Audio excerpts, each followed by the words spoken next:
welcome to another edition of the GSMC College Football Podcast. And you know what day it is. Today is draft day. One of my favorite days of the year, personally. As you can see in the background, in the background, Cleveland Browns fan. So the NFL draft is basically my Super Bowl. I love the draft. So most of our show is going to be focused on the draft today. Also going to talk a little bit about the House settlement being delayed, what Judge Claudia Wilken kind of commented on about that. Then we're going to talk, like I said, bunch of draft stuff. Going to do top 5 wide receiver prospects in this year's draft class. Also just going to talk about some of the rumors that have been flying around today. Obviously on draft day, you start hearing a bunch of stuff. We're going to go over some of it, what some people have been saying, some predictions. We're also going to talk a little bit about some veterans who could be on the trade block, could be traded today on draft day. And then we're going to end our show by previewing some guys still in college that could be potential first-round picks in 2026. But before we get into any of all that, I just want to remind everyone that we love hearing from you during the show, whether it's a quick comment, thoughtful question, or just an opinion and insight that you have to share, you have to get out. We love to hear it. One easy way to ensure that your comment gets on the air, gets read, is to use the Super Chat feature. Do that. You can click the $sign at the bottom of the chat box and send in your comment, question, insight there. This is a great way to ensure that your comment gets on the air. It's also just a great way to support our channel, support what we're doing here at GSMC. We couldn't do what we do without you as a part of our community. We're so grateful to have you here. And if Super Chat is not your thing, you can also go to gsmcsport.net to tip, donate, leave a comment or question there. Again, we're so grateful for all y'all, and we couldn't do what we do without you. But let's talk a little bit about the House settlement. This is obviously going to be one of the big storylines throughout college football, college athletics for the long-term future, short-term future. Judge Claudia Wilken, though, she decided to delay the approval of the House settlement, basically mainly over concerns over roster limit implementations, as well as some kind of issues with NIL stuff. But I want to go over kind of the settlement terms first, what's potentially on the line here that could be lost. I kind of doubt it. It seems like this is going to get passed, but this is one last hurdle for the NCAA to kind of jump through. But so if all of this goes through, there's a $20.5 million salary cap for revenue sharing at each Division I school starting July 1st of this year, 2025. There's also going to be $2.77 billion approximately in back payments to as many as almost 400,000 former student athletes who played an NCAA sport between 2016 and 2024. Those are going to be kind of the cutoff years. Then also outside NIL deals of more than $600 of worth. Those are going to have to be vetted by a third-party clearinghouse. They're kind of still all setting that up. I'm really curious to see how that's going to work. I don't know. It's going to be interesting. It's going to be kind of like an overarching organization that has authority, but they're not the NCAA. We'll see how that kind of all shakes out. But then NIL deals are also going to have to meet fair market value, which, again, my question here is, what exactly is fair market value? That's kind of going to be a big debate. It still is right now, is how do you determine that? I've talked about it before in some of my segments. How exactly are you going to determine fair market value, especially when you're considering athletes that are in very different markets? That's going to be something that's kind of interesting, I think. But another thing here, with the roster limits, there's going to be unlimited scholarships. So there won't be scholarship caps. Previously, like football had 85 scholarship spots, and then you could have basically as many walk-ons as you wanted. Now, that's not going to be the case. It's going to be a 105-man roster limit. but you can give all those players scholarships, but you can't have more than that 105-man roster. There's been around 90,000 of these almost 390,000 former athletes have already filed back pay claims. That number is probably going to reach around 120,000 pretty soon. And only 43 athletes opted out of the settlement. 73 objected to the terms. I thought that was pretty incredible considering how many athletes have been affected by this, how many are eligible for it, I guess. And then how the revenue sharing is also going to kind of work is going to be interesting. Each school's revenue sharing formula, it's going to be capped at $20.5 million, like I said, but the pool is going to increase 4% each year during that 10-year contract. So it's going to keep going up, kind of like a salary cap in professional sports. And then the back payments are going to be set in motion with Judge Wilkins' approval. The back payments are also kind of interesting. NCAA is going to foot 40% of that settlement. And then the rest, the remaining 60%, that's going to come from reducing revenue distributions to the conferences. And they're kind of breaking it down by power conference rankings. The Power 5, they're going to pay 24% of that 60%. Group of 10, they're going to pay about 10%. The FCS as a whole is going to pay like 14%. And then non-football conferences, so every other athletic conference basically that just does not include football in Division I, they're going to pay like 12% of that back pay. I think that's going to be kind of interesting how that's going to kind of shake out, what they're going to do with that kind of revenue sharing and that back pay for the former athletes. I think it's going to be something that's going to be kind of wonky to figure out, but we'll see. Wilkins' main concern with this settlement right now is the roster limits. So if these limits did go into effect as soon as the House settlement would be approved, this would leave nearly 5,000 current student athletes without spots on rosters across the 40-some NCAA-sanctioned sports. The caps would put a lot of these teams, players, their preferred walk-ons, get people that have roster spots but not necessarily have a scholarship. They're going to be cut, basically. They're not going to have spots on rosters. This has already been happening. I know someone from Washington State that was on the swimming team as a preferred walk-on. They were already told that they did not have a roster spot for the next season. Just a couple different athletes across sports, this has been happening, and these athletes are kind of in limbo. It's really putting them in a tough spot, especially if they're informed this like after the portal closes or just at a bad timing. It really puts them at a disadvantage. So that was kind of her big thing. She said that it wasn't fair, it wasn't just. The very athletes that this settlement is supposed to help would actually be hurt by these roster limits, at least in the short term, because there could be thousands of current student athletes who in theory are supposed to be helped by the settlement.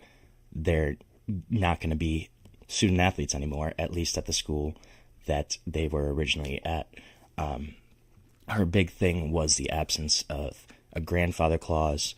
That's kind of where she's been pushing this, is to have the introduction of some kind of grandfather clause that allows current student athletes to still maintain their roster spots throughout their eligibility. Most likely kind of could be determined on how that grandfather clause would actually work, but it sounds like she really wants the integration of some kind of clause, some kind of transition plan to make this a more smooth transition to roster limits. There's also concerns about, with the roster sizes, roster caps, as their Title IX implications, if cuts disproportionately affect either men's or women's sports, how is that going to affect Title IX regulation?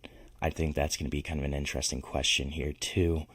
And then another thing I thought of is a lot of times you see, the NCAA getting sued for revenue for some kind of student athlete being paid type of theme. If the settlement does go through, I think we're going to see a lot more of individuals suing individual institutions. So you're not going to see an athlete sue the NCAA anymore. You might see them sue the actual school that they attend.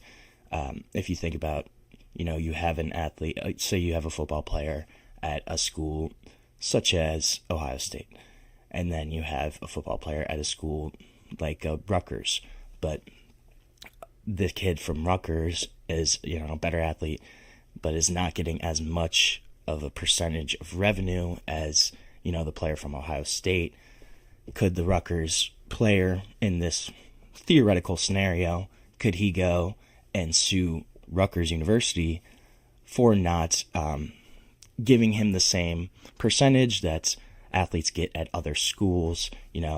That could be kind of something that we see if it's going to depend on how the schools kind of cut up their revenue.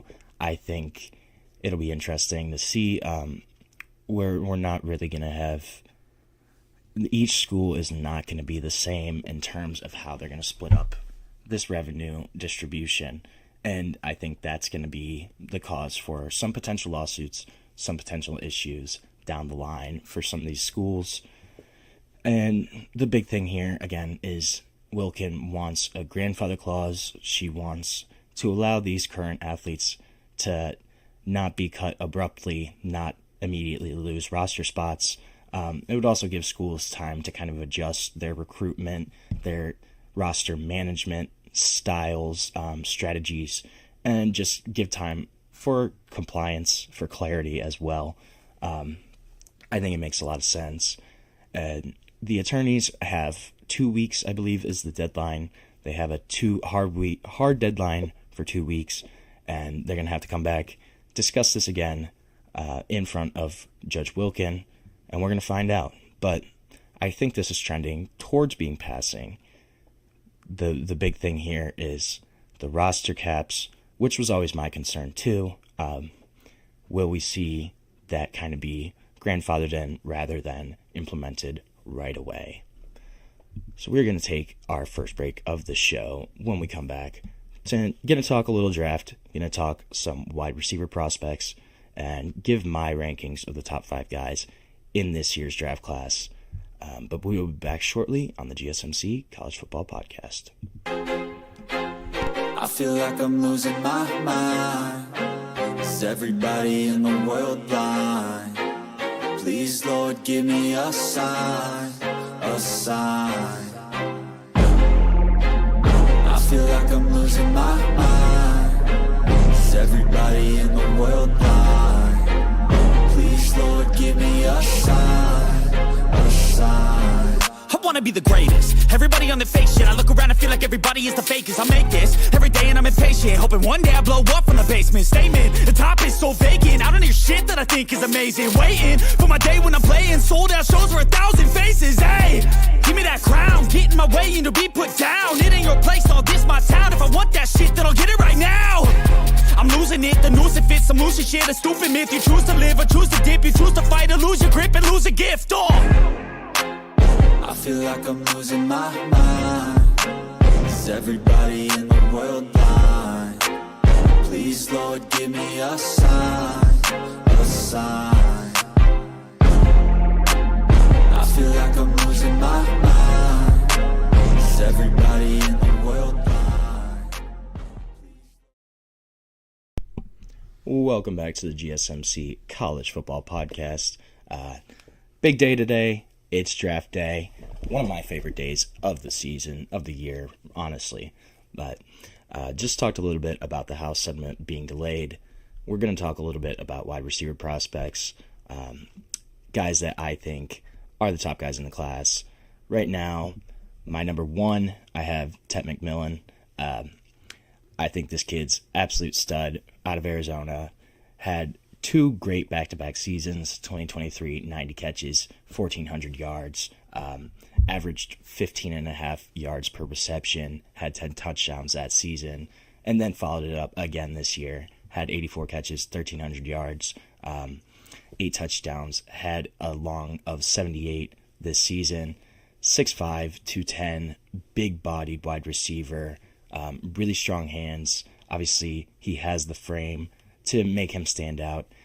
Beats man coverage really well. A big guy that wins 50-50 deep balls. He's a guy that's going to make tough catches over the middle of the field. Really good releasing at the line of scrimmage. Able to snap out of routes pretty easily. Really strong route runner.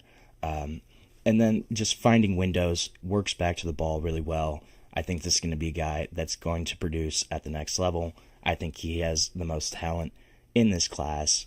I'm really curious to see where he actually kind of ends up. I see his range probably in the 7 to 18 kind of range. I think the Saints, I think the Cowboys, I think the Cardinals, Seahawks could all kind of be in play here. We'll see, though. I think he's my main guy right now. My number 2 receiver is Luther Burden, Missouri. I know he's not. A lot of guys, he's not that highly rated across a lot of people's boards. This is a kid that I think is legit.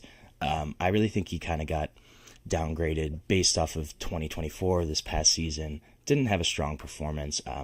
Only had about 650 receiving yards. Really kind of did not have a great year. Missouri just overall had an up and down season. But 2023, guy that had 85 catches, 1,200 yards. And he's only 6 foot, 205. But this is a dude that's a smooth player, route runner.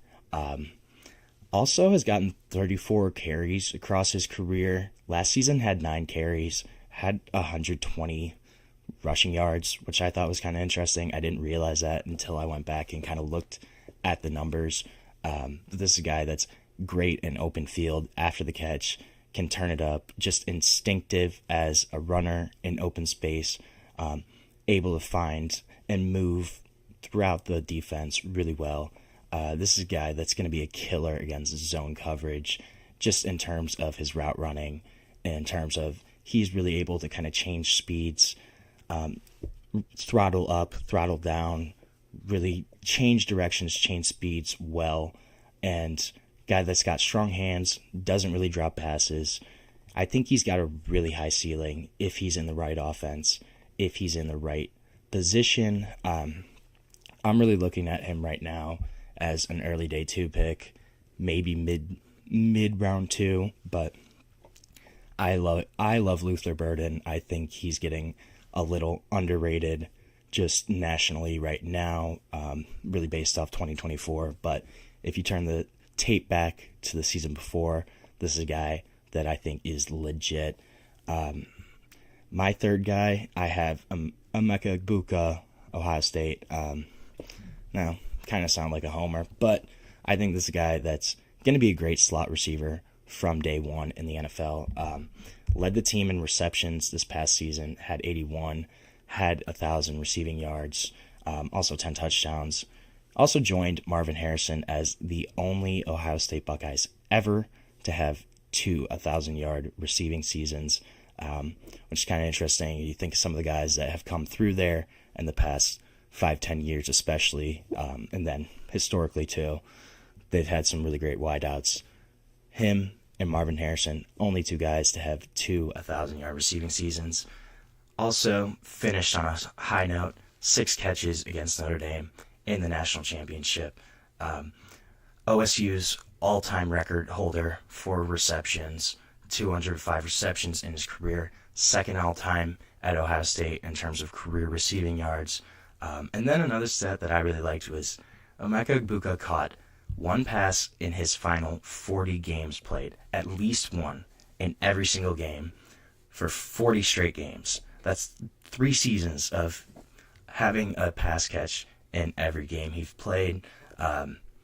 I think that's really incredible. Just shows the consistency, the ability to be a safe target for a quarterback. This is going to be a zone coverage destroyer. He's really smart, just running routes. Egbuka settles well into his windows. He squares up his body, gives his quarterback a really nice target, really good spot to throw to, able to kind of flatten out of his routes when he's breaking and kind of separate from defenders, keep him on his hip, he can still make the catch. And this is a guy that catches the ball in stride. He is never kind of out of position. When he's in the slot, gets a slant, catches it, he can turn upfield really quickly, turn on the jets. Not going to blow you away with his athleticism or downfield speed, but a guy that can turn it up in the right position. Really good acceleration, kind of cutting upfield. I wouldn't be surprised if he's the best pro out of the group, at least right away. I think just kind of his skill set is really conducive towards an early role in the NFL. This guy should be... I'd be curious if he actually gets picked tonight. I think there's a couple teams in the 20s that could maybe take a chance on Egbuka, but if not, I think he's an early day 2 pick. I think then Matthew Golden, I really kind of like Matthew Golden. I just like a couple other receivers a little bit better. Matthew Golden's my 4th receiver. He really kind of blew up this past year after his 2024 performance. Kind of took over that number 1 role at Texas, showed out. This is a guy that's really explosive off the line of scrimmage, gets out of breaks super easily, just dynamic after the catch overall.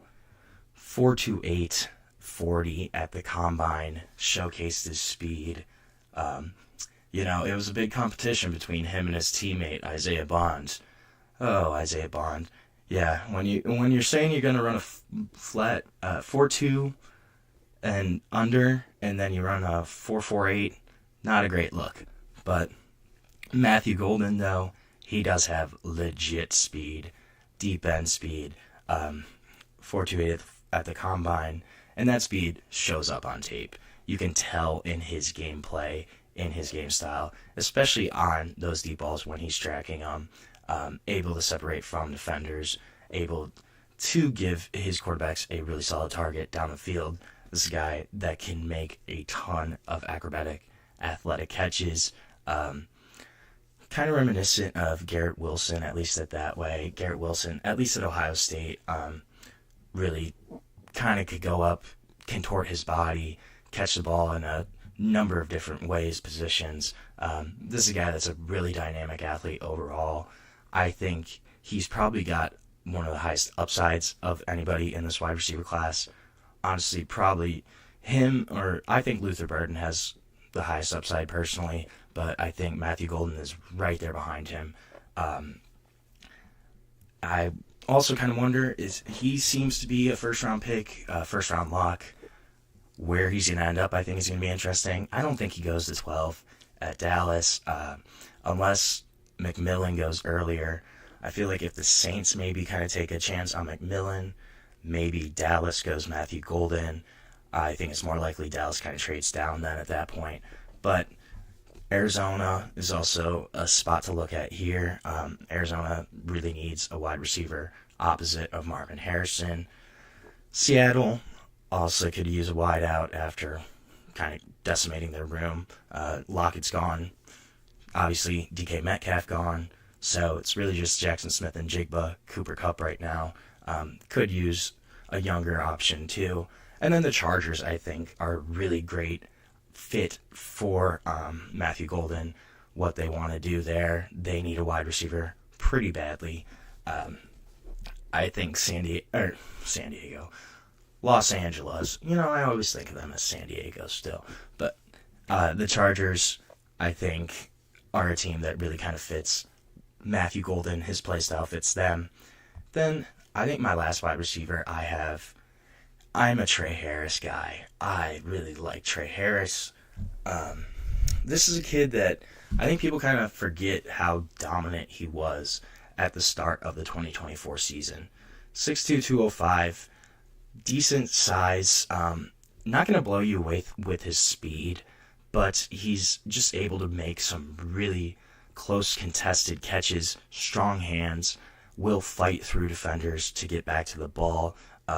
I've seen him make some unbelievable grabs, and he's not going to separate from the defender. The defender's still going to be right on him, but Trey Harris, more often than not, is still able to come down with the football, and I think that's really impressive. in his first game ever at Ole Miss, he transferred in from Louisiana Tech. In his first game ever at Ole Miss, he caught 4 receiving touchdowns. I mean, it was against Mercer, but still set the Ole Miss single game record, 4 receiving touchdowns in his first game ever. I was there. That was pretty crazy. It looked really easy for him too. Like none of it looked hard. He made it look pretty effortless. And he finished this season with 1,030 receiving yards overall.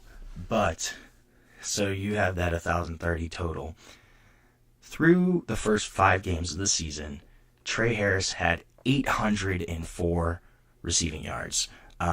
This is the second most out of the college football playoff era. Actually, the most out of the college football playoff era. So since 14-15. And then most since Brandon Cooks had 807 in 2013. So 804 yards through 5 games. Trey Harris was absolutely balling out. Got hurt during the LSU game, and that was a game that Ole Miss probably should have won. They did not. Got hurt and really just fell off after that. Tried to come back against Florida, re-aggravated his injury during the Florida game, and just then kind of ended on a poor note that 2024 last season. But this is a kid that I think if you look at the start of this past season, you look at what he did in 2023, he's a really, really exciting wide receiver. I also love him after the catch. This is a guy that will catch. This is a guy that will catch the ball and make the first defender miss after kind of making a move on him. Runs really hard, has the contact balance to break tackles, can shake press coverage with release. This guy, his time speed, not going to be great, but he runs well on tape. He's faster than I think his time is. Guy that's going to track the deep ball really well, and I think he's quick and fluid enough to kind of develop even more as a route runner. That's the one thing right now with him. His route tree is not super highly developed, pretty simplistic at Ole Miss in Lane Kiffin's system, but I think he's good enough to kind of develop that, make it a better part of his game overall. So we're going to take another break on the GSMC College Football Podcast. When we come back, we're still going to talk some draft. We're going to talk some of the rumors, predictions for some of the stuff that's just come out today. Draft days always kind of you get rumors flying everywhere, so we're going to go over some of that, discuss some of that. But we'll be back shortly on the GSMC College Football Podcast. Looking for your daily fix of sports talk without having to pay for it? GSMC Sports Network is available on YouTube. Just search GSMC Sports Network. Get your fix of daily sports talk shows on YouTube, absolutely free. NFL, college football, NBA, MLB, MMA, UFC, fantasy football, and so much more.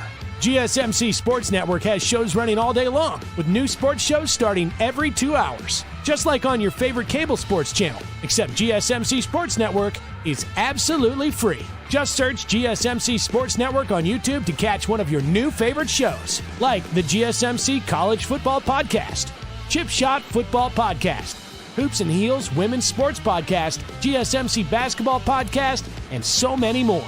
Check it out for yourself. GSMC Sports Network, now available on YouTube absolutely free. Search GSMC Sports Network on YouTube right now.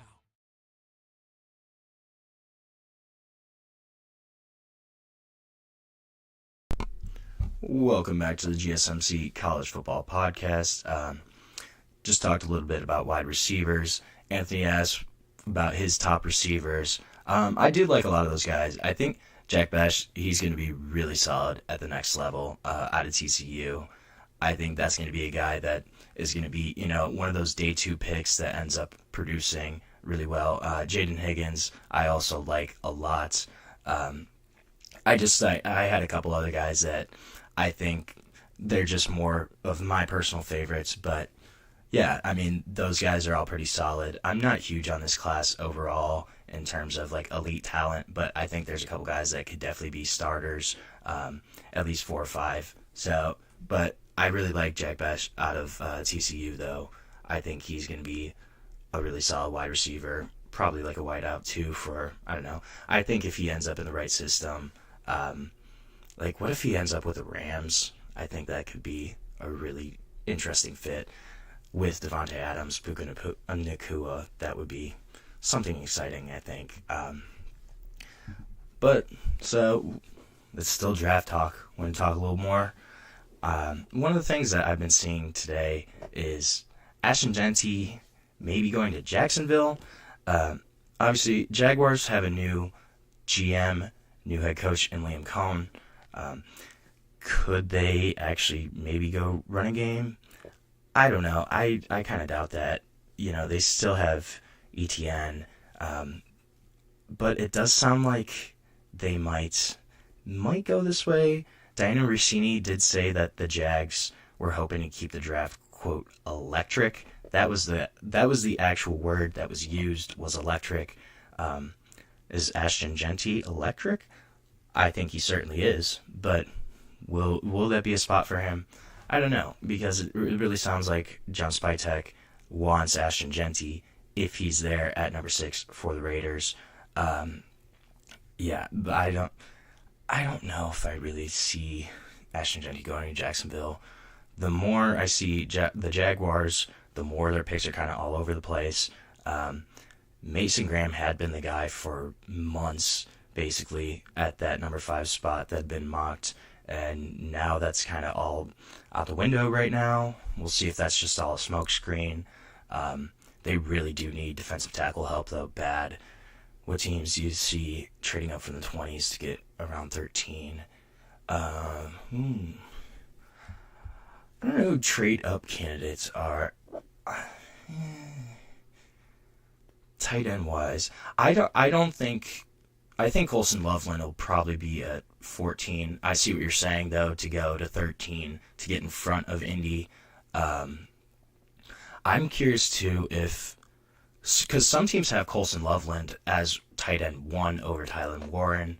I do not, personally. I think Tyler Warren's just a better prospect overall. I'm curious to see if Tyler Warren goes at like 7 to the Jets, because the Jets are kind of all over the place right now in terms of their projection. If Tyler Warren goes to like the Jets at 7, does Chicago maybe, or do the Saints maybe look at a tight end like Colson Loveland? I think that's possible. I'm looking at, I think Denver at 20, they might be trading. They could trade either way. Sean Payton always likes to use tight ends, and they don't have a super strong tight end. I think they signed Evan Ingram, but they could always use another tight end. I think they could try to trade back, though, too, right now, because they're in an interesting spot, because they're in front of Pittsburgh. Pittsburgh at 21. If they think the Steelers are going to draft a quarterback, could they potentially trade back to let one of those teams, like the Browns, Giants, trade in to get in front of Pittsburgh to draft a quarterback, especially if Shedeur Sanders falls. That's the other thing that's been happening today. Yeah, the Ravens are a really solid option. Ravens, yeah, they kind of do their own thing. I could see them. I've actually seen Mark Andrews as maybe being on the trade block to get traded tonight. I kind of doubt that, but Eric DaCosta had some comments this offseason where it really put Mark Andrews' future in jeopardy. They also do have Isaiah Likely, though, in Baltimore, and I know they really like him a lot. They're probably going to have him kind of step in that role. Chargers do make a lot of sense. The Harbaugh connection. They could use a tight end, a playmaker at tight end. The Rams, I'm really kind of interested to see what they do. I think I'm not really sure what the Rams do at 26, honestly. I'm not the biggest Jackson Dart fan, but I will say I think the one place where he can be successful and be a really good starting quarterback in the NFL is if the Rams draft him at 26. I don't know. I kind of am going back and forth with the Rams right now. I'm also curious to see what Carolina's going to do. So it really sounds like Carolina doesn't want to pick at 8. Will they try to, and they've been trying to trade back. I wonder if somebody's going to try to trade into that 8 spot, especially if they think New Orleans is going to go quarterback. I don't really think the Saints will. Also, Dan Graziano today said that the Giants prefer Jackson Dart over Shedeur Sanders, and as well as Tom McShay reported that apparently Shedeur Sanders, his meeting with Brian Dable did not go well. Brian Dable was reportedly frustrated with Sanders' lack of preparation on an installation package. I'm kind of curious. I don't know if I really believe that. Everything it sounds like is that the Giants have really liked Shedeur Sanders throughout this entire process. I don't think he's going to fall out of round 1. Obviously, that's been said a lot today. It'd be really surprising to me. I think the number of quarterbacks in the first round is probably going to be 3 today. I don't know, though. It's possible. Another thing that I thought was funny that I saw right before the show is, so Ashton Jeanty is favored to be picked at number 5, which is currently owned by the Jaguars, but he's also favored to be picked by the Chicago Bears. So could the Bears be trying to move up into, the top 5 pick to get Ashton Jeanty? Apparently, I also saw that the Jaguars have been trying to trade up to 2 or 3 to maybe get Travis Hunter. I guess they've been talking with Cleveland a little bit. I don't see Cleveland or the Giants trading out of that 2 or 3 spot. I think the potential to add a difference maker is just too big there. And I think after the top couple of prospects, the second tier of prospects, it's much murkier, much more up for debate. But I wonder what's going to happen there. I'm also curious to see, so Walter Nolan, Matt Miller called him a red-hot riser. A lot of mocks I've seen recently have been projecting him to go to the San Francisco 49ers at 11, but then other mocks I've seen, he's all the way out of the first round. I think that's going to be kind of interesting to see his range. There's character effort questions with Walter Nolan, but this is a guy that was the top prospect in his recruiting class. Obviously elite talent, really kind of put it all together for Ole Miss this past season, and teams have really been putting more of an emphasis on pass rushing defensive tackles in the past couple of years. You started to see teams pay a premium for that position. Milton Williams just got a bag this offseason because he can rush the passer as a defensive tackle. And then another guy I'm looking at just because of injury-wise is Josh Simmons. Where's he going to end up? I really like the fit. If he is at 31, I think Kansas City jumps on that right away. Josh Simmons is a kid that was probably going to be a top 10 pick before his ACL tear this season. Really talented offensive tackle. Kansas City obviously still has issues with that. They did sign Wanye Morris, but I don't know if that's going to be the full answer or solution to that problem. But I think Josh Simmons, he also could be a top 10 pick, or he could be a second-round pick. That's the fun thing with this year's draft class is we really don't know after the first few picks. I think it's really up in the air. I think this is going to be a year where individual team draft boards matter more so than anything else. We're probably going to see at least 3 or 4 picks tonight that most people are going to kind of scratch their heads, but that's probably just how that team's board shook out in terms of that kind of middle tier of prospects. I don't know. I'm excited, though. We'll see. I'm sure there's probably has been even more rumors that have come on since I've been on the air, but I haven't seen anything right now. I'm sure there's going to be some good ones when I come back. There's always a fun one or two. Draft day is always great, especially for misdirection kind of stuff. I think it makes it more fun. just overall, it's the strategy, the gamemanship. It's all a part of it. It's all a part of trying to win in the NFL. So right now we're going to take a short break. Then when we come back, guess what? We got more draft talk, but that's all right.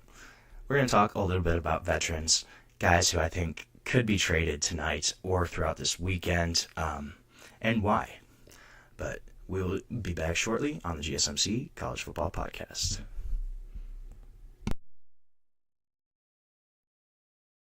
For the best and latest podcasts available anywhere, go to the Podcastt app on your cell phone and type in GSMC to access free content-rich podcasts on health and wellness, book reviews, sports, entertainment, relationships, social media, movies, technology, finance, and even weird news. Subscribe and download the GSMC Podcast Network's family of shows, available everywhere podcasts are found.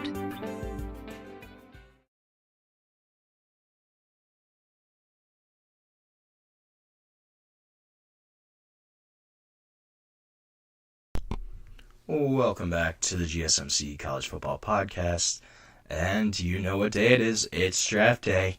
We got some more draft talk. We're going to talk a little bit about some NFL vets that I think could be traded this weekend, tonight.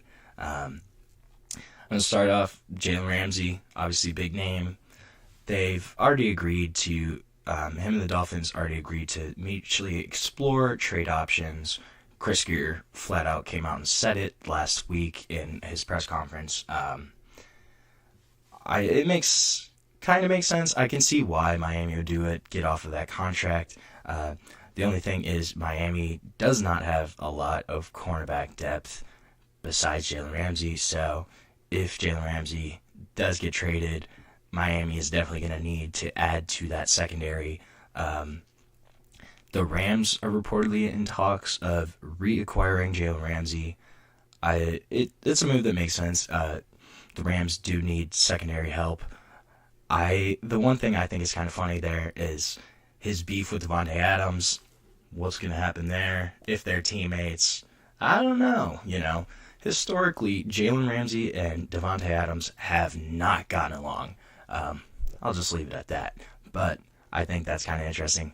If LA does end up reacquiring Jalen Ramsey, what's that locker room kind of going to look like? Could be funny. I think there's a couple other landing spots, though, that do make sense for him. Washington has really been kind of in that vet hunting, adding to try to become a budding contender after their NFC title run last season.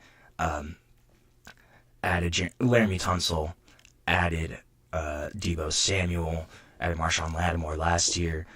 Could this be a spot that makes sense? They still have a quarterback on a rookie year deal, and it could be a team that makes sense. They have a lot of cap space there. Atlanta, I think, is also a team that makes a ton of sense. Raheem Morris, new head coach, and was the defensive coordinator with Jalen Ramsey at one point. They know each other well. I think that's a spot that could make sense too. He could play opposite A.J. Terrell. Maybe, but I don't know. Jalen Ramsey, I think, is probably going to end up being an LA Ram again.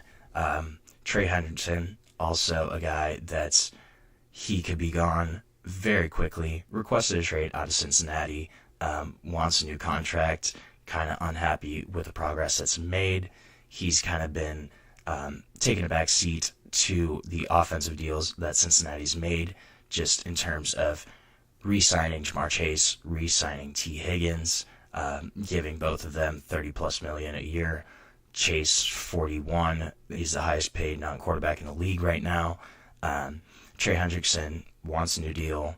Rightfully so. The dude has had 35 total sacks over the past 2 seasons, 17.5 in both of the past 2 years. And that's a guy that should deserve a new contract, right? But I don't think Cincinnati's going to be able to pay him. If he's still unhappy, I think they could try to look to trade him, especially if they take a D end at 17. do they try to flip Hendrickson for, a second round pick, maybe another late middle round pick? And could teams like Seattle, who they kind of need help on the edge right now, Arizona, I think Arizona is a team that really fits a lot just from a fit standpoint. They need help on the edge. He could fill a really big hole there for the Cardinals. It's a young team that's kind of building up. You can have a veteran presence there in Trey Hendrickson. I think that's a spot that kind of makes sense for him. I don't know. It really sounds like Cincinnati wants to hang on to him. I don't think that's going to be feasible for them financially, at least in the future. Whether they realize that now or in a year or two, that remains to be seen. But definitely another name to kind of watch for, keep an eye out on. Kayvon Thibodeau, I also think, is another name that could be on the move on the defensive side of the ball. The Giants have to deal with his fifth-year option this upcoming year, possibly give him a new deal. They already brought in Brian Burns from Carolina, gave him an extension. And then if Cleveland goes, Travis Hunter at 2, and then if the Giants go, Abdul Carter at 3, do they then look to try to move on from Kayvon Thibodeau, get a pick from him, draft somebody else? Then you have Brian Burns, Abdul Carter, and Kayvon Thibodeau. He could be kind of seen as luxury that could be got rid of. I think they could deem him expendable if they do take Carter at 3. That's going to be a name to kind of watch. Or they keep all 3, try to really build out that pass rush unit. I think that's also a possibility for the Giants for sure. George Pickens, this is a guy that's been in the news the past few days. Obviously, the Steelers kind of remade their room this past season, traded for DK Metcalf, gave him a new deal worth up to $130 million over 4 years. There is an out after 2027, after 2 years, $60 million. There is a potential out for that contract. They'd only have, it'd be like a dead cap of around 18 mil, maybe something like that. So nothing too expensive. But in name, in theory, it's a 4-year deal. With DK Metcalf on board, is George Pickens expendable in Pittsburgh? Could they look to move on from him? He's obviously going to need a new contract as well. Could Pittsburgh try to get a day 2 pick for George Pickens? And then George Pickens also unfollowed the Steelers on Instagram this week, yesterday, I believe, but unfollowed the official Pittsburgh Steelers Instagram account, kind of sparking the rumors, stoking the flames that maybe he could be on the move. If not, though, I think that's a hysterical wide receiver room with George Pickens and DK Metcalf. Those are 2 guys that will go to battle. I'll say that. Just 2 funny personalities there. Another guy I think is potentially that hasn't really been talked about recently as a trade candidate, but I think Jair Alexander could be a guy that could be on the move. Only has appeared in 16 games over the past 2 seasons. Availability and injury history has been a big issue with Jair Alexander. When he's on the field, he's great. He's an all-pro type candidate for the Packers at cornerback, but the issue is he's not on the field a whole lot, and he also has a $25 million cap hit for this upcoming season. Could the Packers try to move on from that cap hit and try to recoup something from Jair Alexander? The only issue here, again, kind of similar to Jalen Ramsey, is the Packers do not have a ton of cornerback depth, so if they move on from Jair Alexander, they're going to have to add to that position at some point over the weekend. If not in the first round, at least some point during the weekend, they're going to have to add depth. Miami, I think, might draft a cornerback at 13. That's very possible. I don't know if the Packers do. We'll see. But then another guy I think is kind of a sneaky pick could be Dallas Goedert. Obviously, Philadelphia Eagle. really successful tight end, probably a top 10 tight end in the league, but he's in the last year of his contract. He's going to need a new deal. Could Philly look to move on from Dallas Goedert, and in advance of giving him a contract extension? This is something that they do repeatedly, especially on the trenches in the line. They reload draft year after year to kind of replace these guys that are leaving. I could see it. Honestly, the more I think about it, the more it seems like an Eagles move to make. They would have to replace the tight end, but I think they could get a decent value for Dallas Goedert. I'm really looking at a team like, could Indianapolis look to acquire Dallas Goedert if they kind of lose out on one of the tight ends that they were looking at in the first round? Could that be a replacement for their room for a draft pick? I think it would make sense. Shane Steichen obviously coached Dallas Goedert in Philadelphia, really familiar with him, would be a good fit for that scheme, would be a massive upgrade for that room in general. I think that's a guy that he could definitely be on the move, as well as Anthony said, Mark Andrews, I think could be on the move as well. At least names that are going to be in conversations. GMs are going to talk about some of these guys, maybe not tonight, but at least throughout the weekend for sure. And we'll see if anybody does end up getting traded. We're probably going to see one or two. Could we see a Kirk Cousins trade? I kind of doubt that, but you never know. That's always the fun of draft day, of the draft weekend, of the spectacle that is the NFL draft. You gotta love it, right? We're going to take another short break on the show. When we come back, we're going to talk about college guys now. I promise. We're going to talk about college guys, but we're going to talk about college guys that I think could be 2026 first rounders. So we'll be back shortly on the GSMC College Football Podcast.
Welcome back to the GSMC College Football Podcast. Just talked a little bit about some NFL vets that could potentially be traded tonight or over the weekend on draft weekend for the NFL. Now I want to talk about some guys that are still in college that I think could be first rounders next year. My first guy on the list, first name I thought of, I will be shocked if this kid is not a first round pick next year, is got to be Caleb Downs. Has been the most valuable safety in college football over the past 2 seasons, according to Pro Football Focus's wins above average metric. That's kind of a catch-all metric. Had 91.7 grade overall in that span. Second among all FBS safeties. Also third in terms of coverage across all FBS safeties.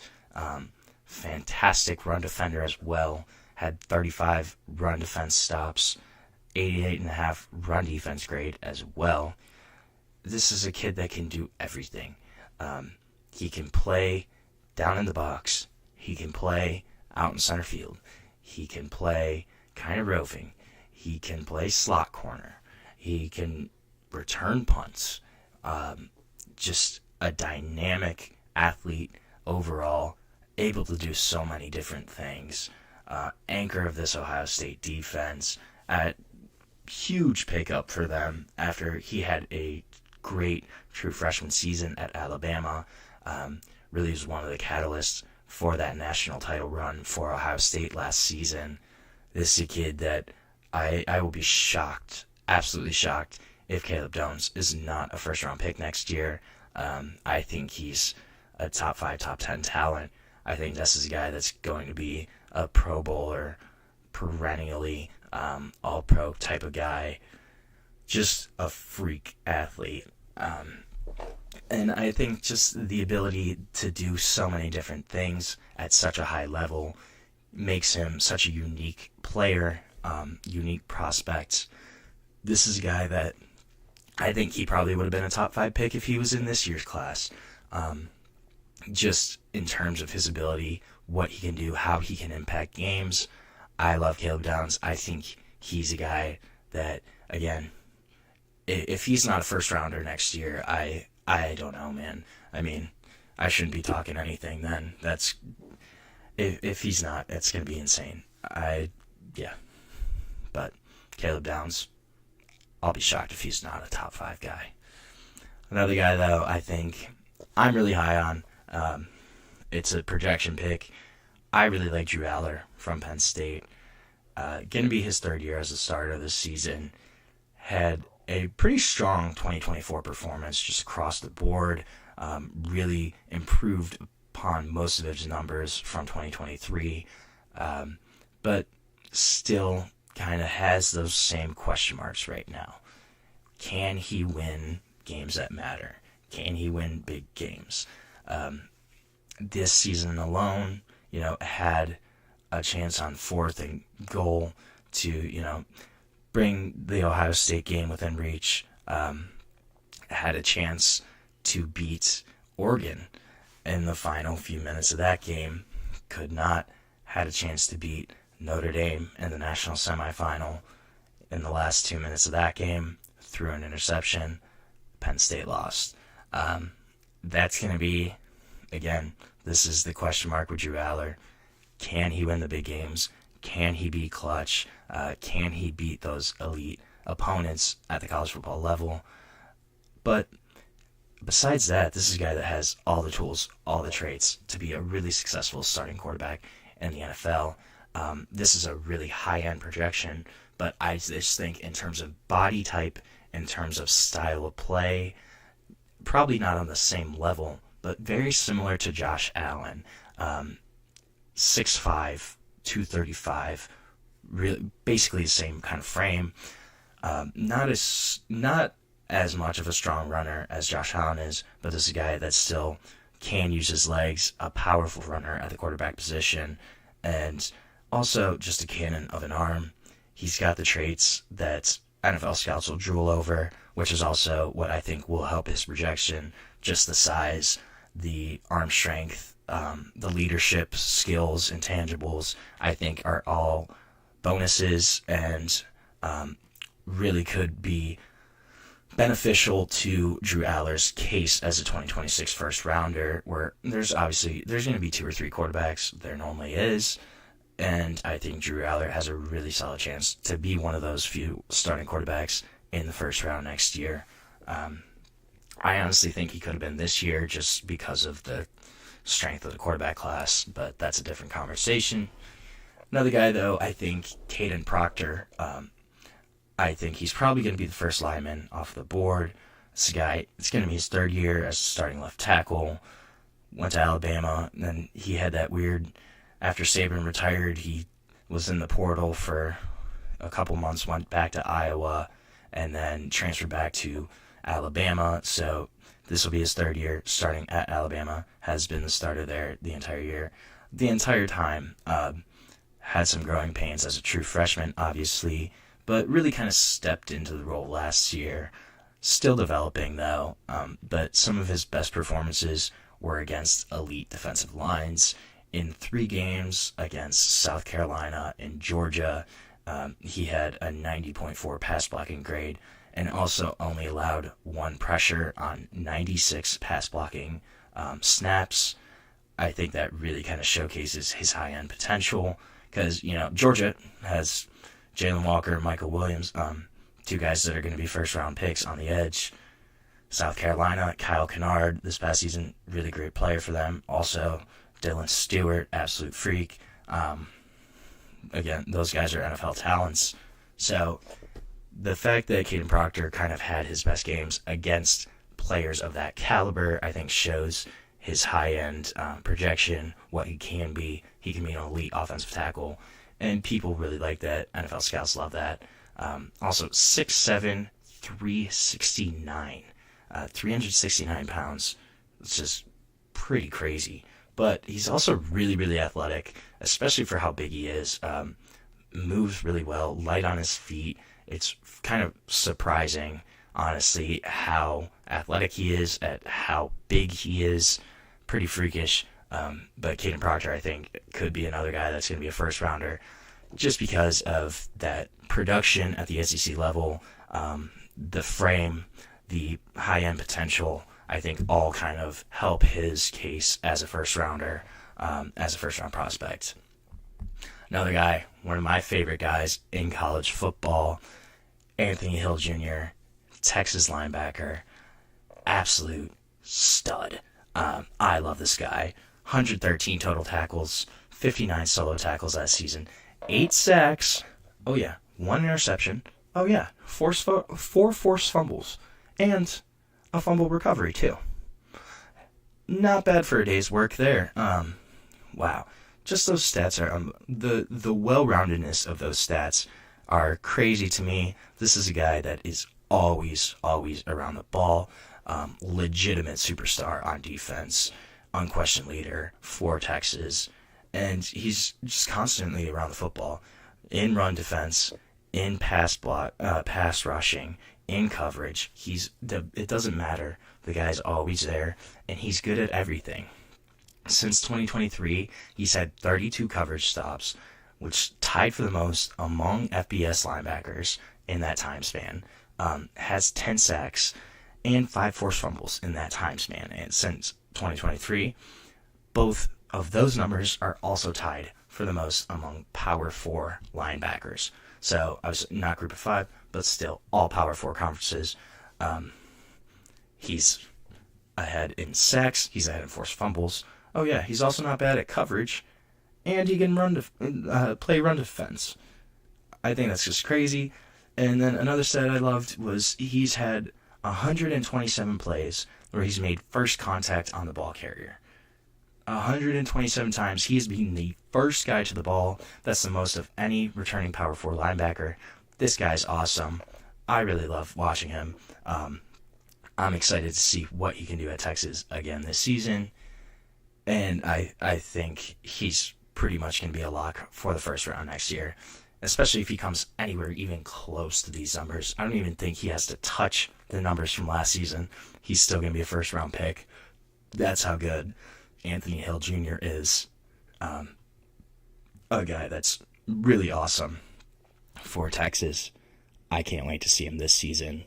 But then my last guy, I think, wide receiver is a really interesting position for the 2026 class. There is really nobody that's kind of in the leader position right now. Evan Stewart might be one guy. He's going to be at Oregon this season. Obviously, played at Texas A&M before. Could potentially be the number 1 wideout in this class. Former 5-star. Got a lot of traits. But I'm looking at another guy. I really like Jordan Tyson out of Arizona State. Really big breakout season last year. Had 1,100 receiving yards, redshirt sophomore. Only returning wide receiver who had more receiving yards was Jeremiah Smith. And we all know the capabilities of Jeremiah Smith. But then, I think I like this too. In Arizona State's last 6 games of the season, Tyson led the nation with 729 receiving yards during that time span, and he had 4 yards per route run, second among all Power 4 receivers during that time. I think if he can carry that momentum from the last 6 games of the season into this upcoming season and keep producing, he could definitely be a first-round pick. And he's going to be the focal point of the Arizona State offense. Cam Scatterbo's gone. They're returning Sam Leavitt. This is going to be a more passing team. And I think Jordan Tyson, if he has another really productive year, he could potentially be a first-round wide receiver, could potentially jump to the top of that wide receiver board for next season. But that's going to be definitely an interesting position to watch for this upcoming year. What wide receivers kind of rise to the top, which ones fall, we will see. That's going to be all for our show today. Thank you so much for tuning in to the GSMC College Football Podcast. Please remember to subscribe, like, follow, and if you want even more of the sports contents, sports update that you love, you can follow us on Instagram, Facebook, Twitter, TikTok for more sports overall. You know, everybody likes sports. So, thank you so much, and have a great day.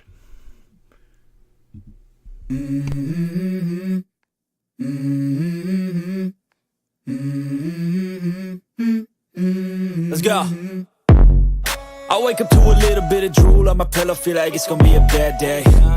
Yeah, I'm tired of shit, and the coffee ain't hit yet, damn, ain't that great.